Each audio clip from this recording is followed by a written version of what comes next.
been some recent articles. Some writers have advocated that you should take a break and come back to the writing. What do you think? I think that's one possible way of solving the problem. It depends on a number of issues. I don't agree with that response, because if I go through the rest of the articles, they always say if you try and fight your way through, then you're just going to hurt yourself, and your writing's going to be harder, and so on and so forth. And while that can be true, it's usually not. The answer is simple. You've got to know why you are having a problem getting your words out. If your problem is your system, then you need to change the system.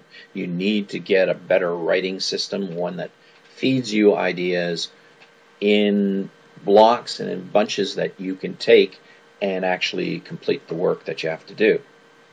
A second is it just being lazy?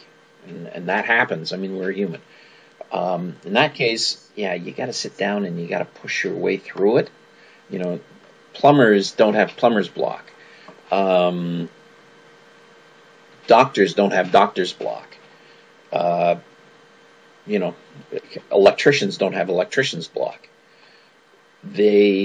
Writers shouldn't have writer's block. I mean, that's part of it. You've got to identify if it's a case of, well, I'm being lazy. Well, in that case, you want to bowl through it. If it's a case of my system isn't feeding the information to me in a way I can use, in a speed that I can use, then I need to change my system.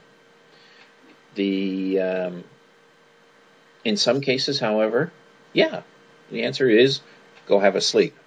I mean, a lot of times, once you've got all of your other problems resolved, and that's where most of them are, by the way, is they're in the system or in the way you work or something along those lines.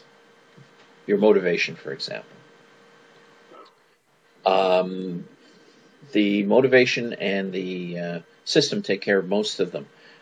But when you get into some of the other ones, you may have to take a break. I mean, bottom line is, if you're exhausted, you're not going to be able to write that well.